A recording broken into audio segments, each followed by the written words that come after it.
2, 1.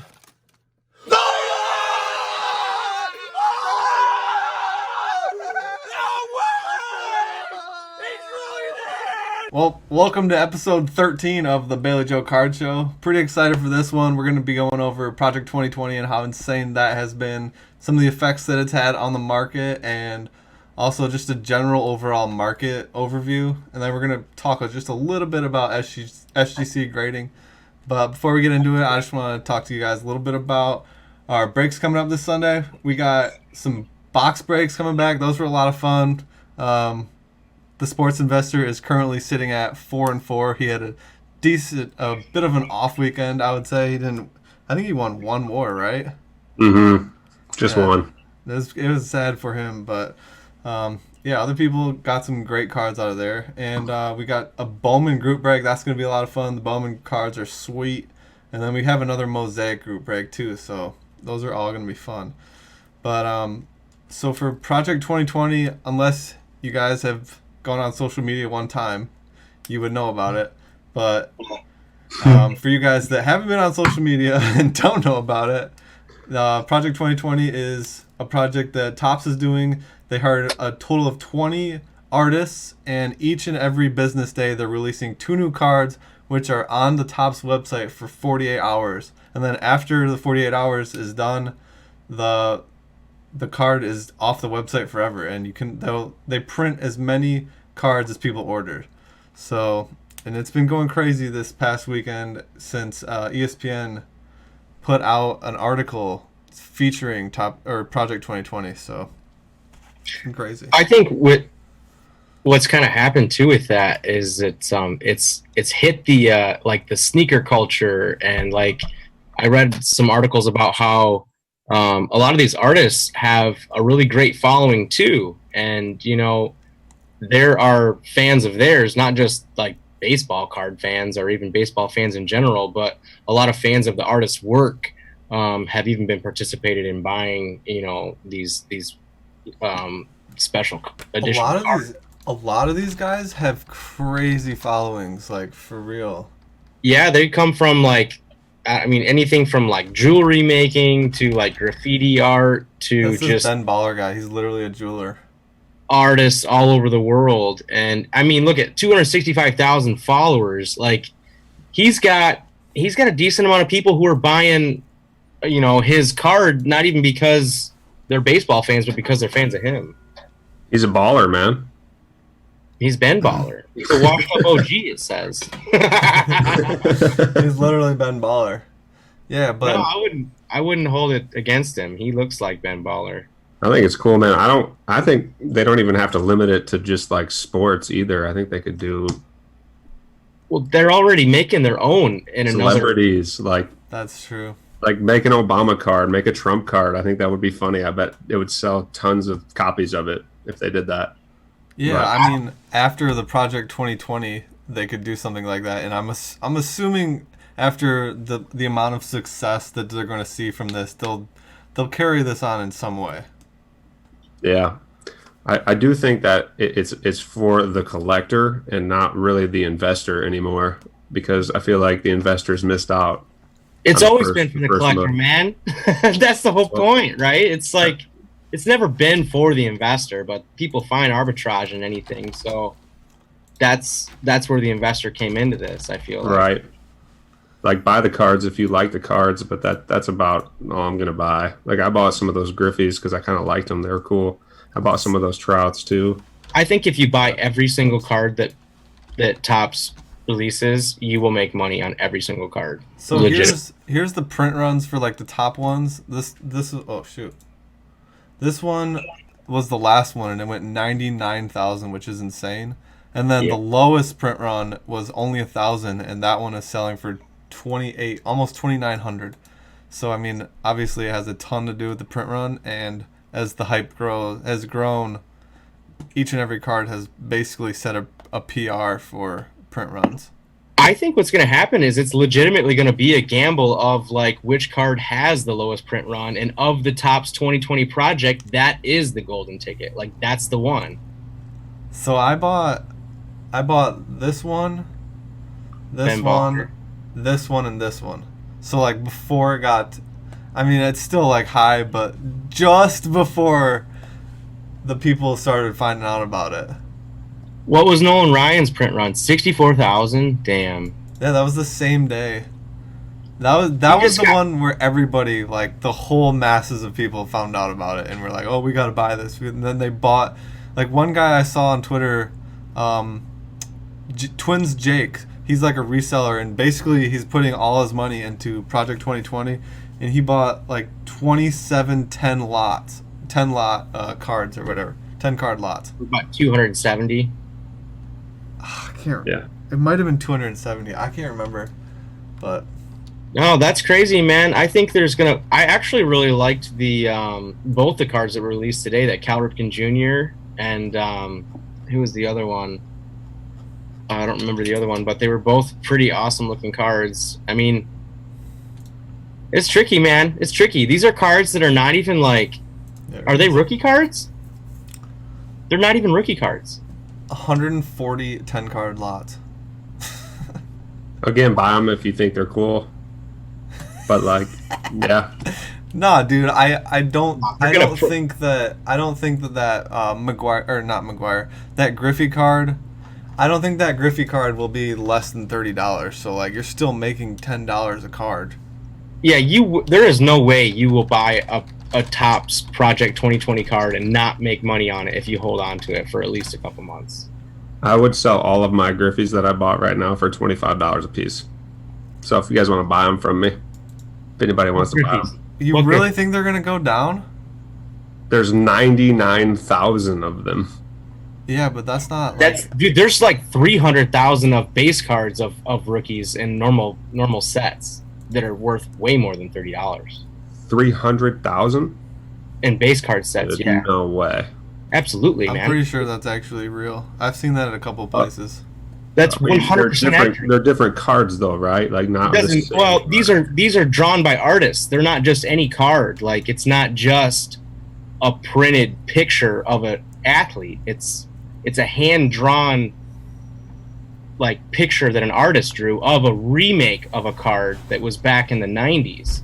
And so like the 90s versions of these cards probably had like 300,000 prints at least. I really don't think this will be below $30 in the next couple of weeks.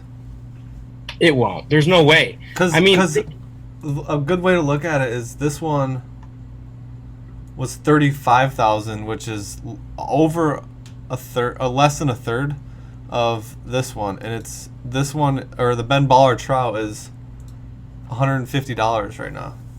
Plus, it's a Griffey, so like, I mean, the Mike Trouts, the Griffies, there's a couple other players that I feel like were just like standout players that'll probably go for, they're going to be collector's items regardless, and they're never going to make them again. So that's the other thing that I was wondering. What if they came out and gave you a second chance to buy them? No, they can't do that. Then they would go back to the word. I mean, they could definitely do that. No, they won't do that, man. I don't think they will do it, but they could.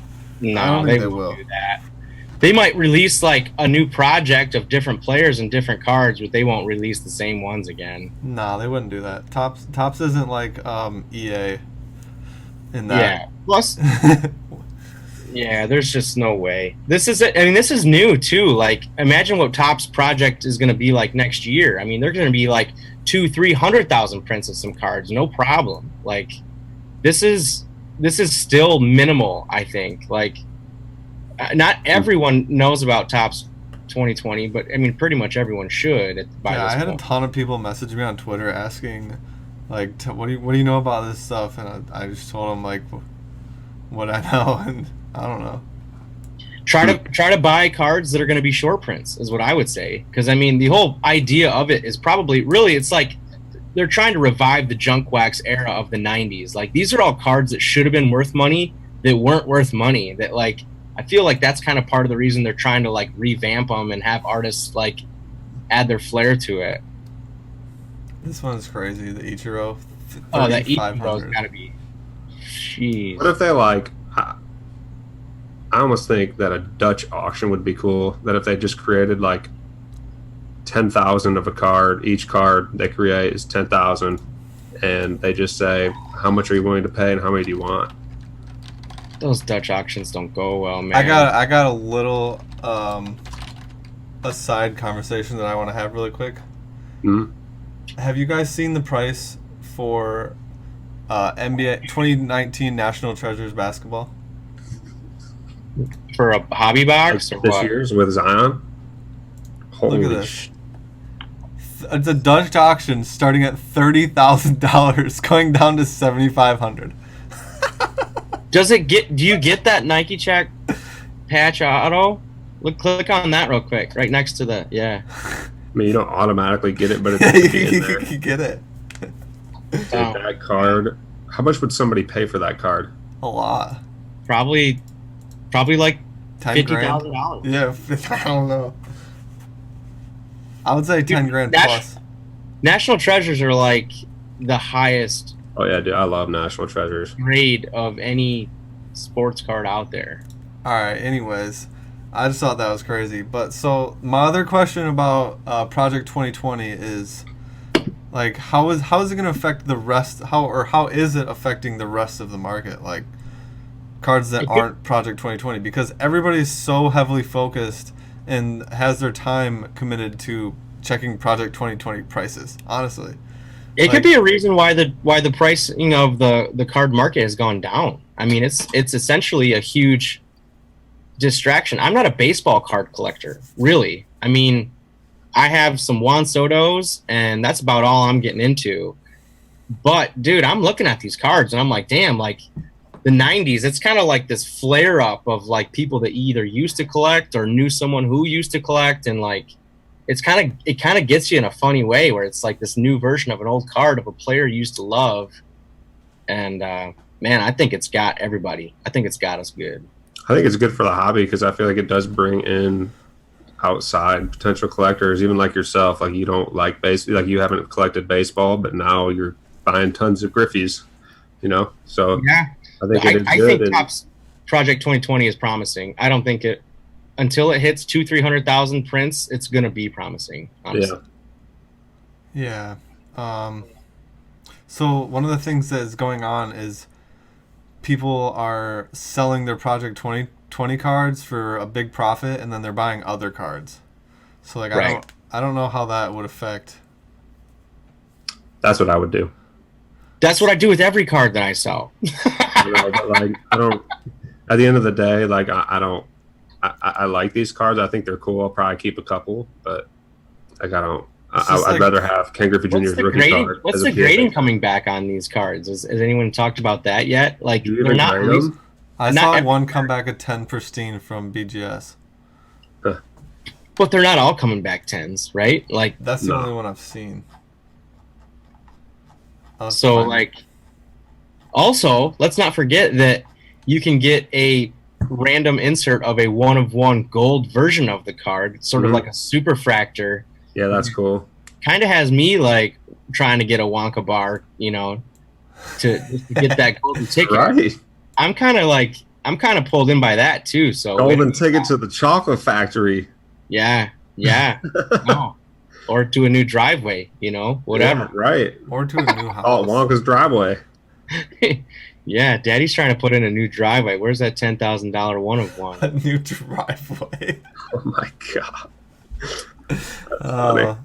So why have you guys been like taking or paying attention to the market overall as well? Soccer cards are still going up, which is wild. I've been buying a lot lately because I feel like prices have become super stagnant and have gone down, and there's like a lot of really good deals to be had right now. They're gonna keep going down into the summer though, especially for basketball, I would imagine. I mean, it depends on the player. I think Zion will hold. I mean, they should all go down at least a little bit, right, before the season starts. Oops.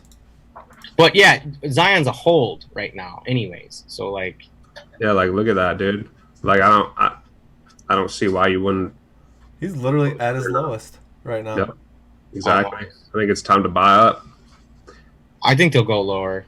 I think baseball will start up, and the focus of Beyond Baseball and with Topps Project 2020 going on. Like, I think baseball cards will you'll be able to find some really good deals at the end of the summer for Dude, I basketball. don't know. Baseball, I've been hearing some negative things on them starting up, but we'll see. Mm-hmm.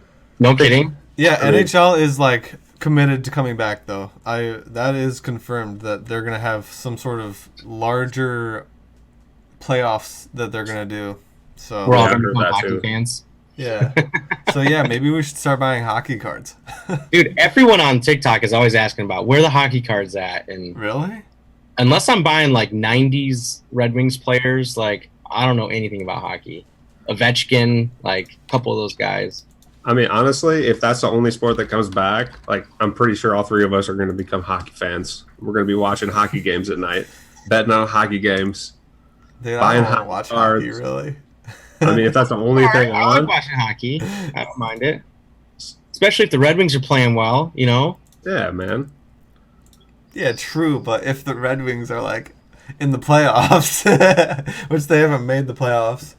no, they've been sucking. Kind of. That's unfortunate for them. So they can only go up. Football prices are skyrocketing. There's going to get ready to sell football soon. Yeah, because football is like, you kind of just know that football is going to start when the football season's supposed to start. Yeah, I won't sell any football cards until the football season starts. But Hey, check out LeBron's card. Which one? It's Topps Chrome.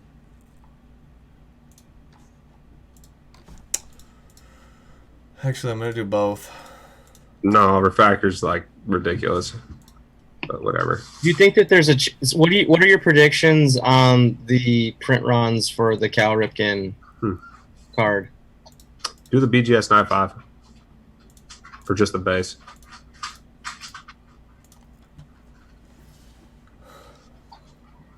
Is that 3,800? 3,800, yeah.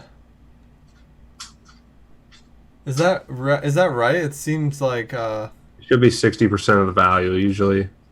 It's about. yeah, I It's a guess little it is under. literally 60%. That's Did crazy. you say that you sent some cards into BGS, Ben? To BGS? Yeah. Mm-mm.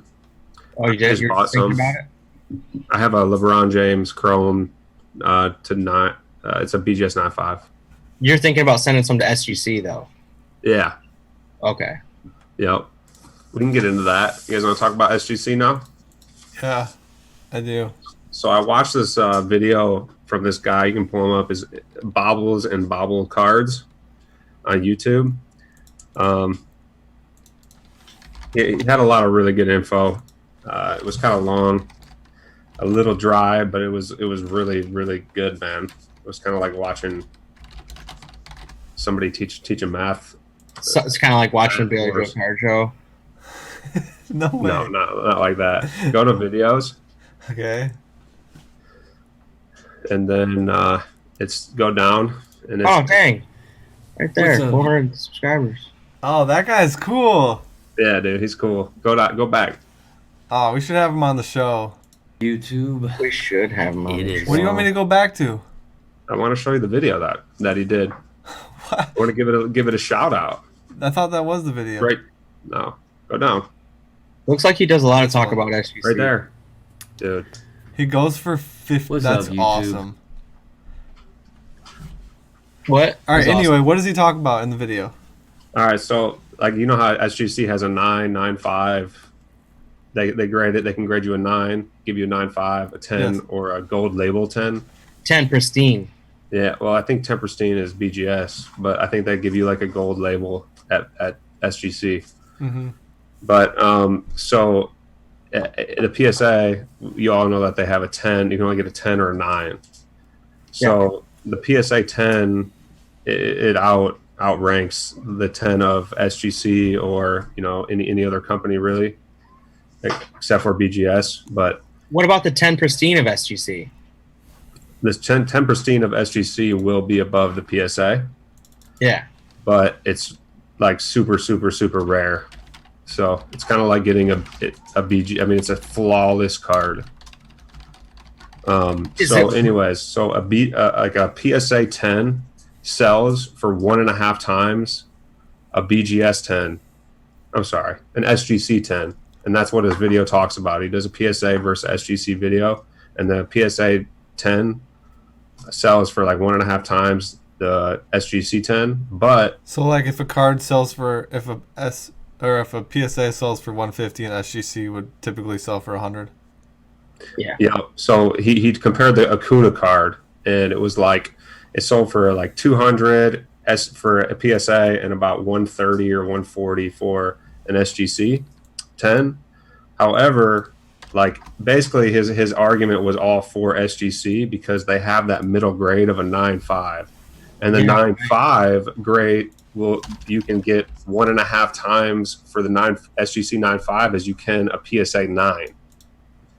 So in reality, you have a chance at getting a PSA 10 pristine or a 10 pristine at SGC. It's still a chance. I would never, ever bank on that because you'll probably never get one. But they're super, super, super rare. I bet you if you send enough cards, you'll get a couple. Yeah, dude. And plus, like, especially, like, people send to BGS because they want the chance at getting that 9.5 or whatever, or that perfect 10. And I've seen some autos go there and get it, like, which you wouldn't think, like, a numbered auto would be, like, a very good chance at it. But I mean, the newer Prizms potentially. But, I mean, he just looked across the board at, like, the Acuna and the Zion, and basically it was like the 9.5 holds its value more than the PSA 9. So you're gambling if you're throwing it to PSA. And obviously they have the 5 to 6 months to really get you back your cards. It takes a long time. And at SGC, it'll take you a month. So, I mean, costs are about the same depending on how many cards you send in. But like PSA, if you send in over 250 cards, you can get them at $850 a piece. And SGC is a flat $10 per 500, a valued card of $500 or less, or $250 or less. But I mean, the turnaround time is big. I can't believe you made this. This is awesome. Dude, that's not the video, but it's not. No, it's right there, down. It's the green, right there. This one down. Nope. He compares BGS to PSA too. Right there. Yep. It's like a really good analysis, man. Oh, so this is like all his videos. He just like analyzes everything. Yeah. How did you find this guy? I was doing a lot of research on SGC and PSA, and we were just watching a lot of videos on the different like companies and grading, and it's kind of fascinating, man. Like I like SGC, and I think they're super underrated for how tough they grade, because you can't get a 10 if your card's not centered on both the front and the back. They don't give you like a high. They won't give like, it's tough to get a 10 there, let alone a pristine or a gold label. Not on the back. What? How could it be centered on the front and not on the back? Dude, I've looked at thousands of cards in the last month, and there's a ton of them that aren't centered on the Yeah, because they back, got to print on one side and then print on the other. Sides, I guess. Yeah. And like PSA will be more lenient on that, but I think they're probably more strict on like a surface potential like scratch run. But like SGC is tough to get a 10, man. But like a 9.5, you're still going to hold your value over the PSA 9. So I guess it would make sense to me to go with SGC for that reason alone, then, because you have to expect that most of your cards coming back from PSA are going to be 9s. So you expect that most of your cards coming back from SGC are going to be 9.5s, which I don't know what that percentage of cards coming back is, but it sounds like that's going to hold their value a lot better, because really some of those 9s aren't that much worth that much more than their base card. Yeah, true, but they are rising. It's like, I would say it's the number one underrated thing that people aren't looking at right now. It is so underrated, the 9. I agree. But like nobody wants a 9 unless you're buying up, Trout rookie card 9s. So instead of spending $5,000, you're going to spend $1,000. True. So maybe it's better on the higher end cards. That's what they say. Like higher end cards, like, I don't know. I'm not sending too many of my Zion silver or green cards to SGC, because especially if I think they're a 10. But like really, when going through my cards, I was sending some to a big bulk order to PSA and a big bulk order to SGC. Like I was almost more strict on my SGC cards that I was putting in that pile, because like I really wanted a 10 than I was my PSA. So I don't know. I mean, we'll see how they come back, but Dude, I think can SGC is underrated for how strict they grade. when you get them back, can I do the unboxing on our YouTube Absolutely. channel? That's sick. And you not Absolutely. know without you knowing. Yeah, man. Yep. All right, We that'll might be be sick. drinking a lot that day if they don't come back the way we need them to come back. Oh man. We spent a lot of time going through these cards. You might want to bring a bottle. There too. Oh shoot. Was there anything else you guys want to talk about? PSA got my order today. They sent me a. They said they Wait, received. when did you it. send? I sent 40 cards there like a month ago, Oh, like gotcha. 5 weeks ago, and they just received it. They've been sitting in a warehouse before they got received in. Yeah, for sure. They're probably all soaking wet. Sweet. Wow. Sweet. Here's a question. Did you put them in the actual top loaders that are like sort of like oblong and like sort of flimsy, or did you just keep them in regular top loaders? This right here. Don't they have to be in those? Mm-hmm. How do Yeah. you ship it? You put them in a penny sleeve, and then you put them in here, and they say you should put like a sticky note, like inside of it, that sticks to the card like this, so they can like easily like pull it out. Pretty much makes it easier on the grader, and you'll have a better chance to get a 10. Apparently, Because I've they're watched just many like, ah, people do it cool. on their video. Wow. That is awesome. Well, good luck on your orders. I think I have a few cards going with you, so Yep. hopefully mine get a 10. But thanks for tuning in to episode 13 of the Bailey Joe Card Show. Next week, or maybe even before then, we'll be back with episode 14. Actually, it is going to be before then, and I am super excited for this one. I don't want to mention who it is yet, but it's going to be a big one, and I think you guys are going to really enjoy it. So make sure to tune in. It's actually going to be released next Wednesday. So, yeah, make sure to tune in then. But until we rip again. Until we I'm back. Break. Get in here. Yeah, make sure to join our breaks. Go to our website. It's literally right here. Yeah, Also- burn some of your money on that Mosaic, man. No, no, come on. Don't Did we say hit that. 300? Did we hit 300 subscribers? I actually don't think so, but maybe. It's super close. Oh, it's $2.99. Whoever subscribes 300th, they'll get some sort of shout out. Shout out for the 300th subscriber. It could be you. Yeah, definitely make sure to subscribe. Absolutely. You're gonna need to do that. All right, guys. All right. Nice work out there.